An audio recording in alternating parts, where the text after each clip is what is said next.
Okay, tell me about Little Caesar magazine. Okay. I had wanted to do a poetry magazine because I was like really obsessed with New York School poetry at a certain point.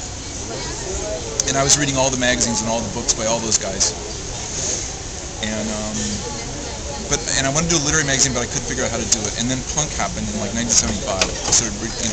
And I decided to go over to England and investigate what was happening. So I went to England and spent about 6 weeks there, and then came over to France and some other places just to sort of see what the punk scene was like. And I got so invigorated by all of that, and by all these zines that were happening there, like Sniffing Glue and some of the others, that I came back and started this Little Caesar, which was a punk poetry magazine. And it was launched with this idea that like poetry should be as popular, poetry and punk should be united, and that there's no reason why poetry shouldn't be as popular as punk rock was, which wasn't that popular, but it was more popular than poetry.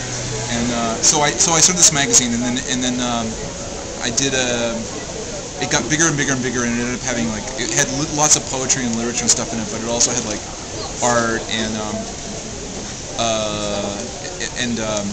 like lots of rock and roll stuff, and like people like Andy Warhol and Nico and Lou Reed published their poems and stuff in there, and it had interviews with like Johnny Rotten, and the last interview with Graham Parsons ever was in my magazine, and stuff, and then we did 12 issues of that.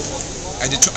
I did it all myself. I edited it, and I made it on the little typesetting machines and laid it out and published it. And then I also had Little Caesar Press, and we did like, I think I did 26 books.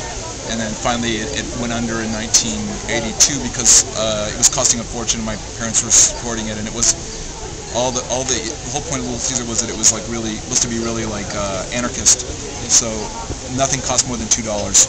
So it lost a fortune, and none of the stores ever paid the money that they were supposed to pay me. And so eventually my parents said they were not going to do it anymore, and it killed it. So, but that was like that was like sort of in the same way that the blog now is like this really central thing to me. That Little Caesar was like that to me for, I don't know, like 5 or 6 years, and now they're worth a fortune.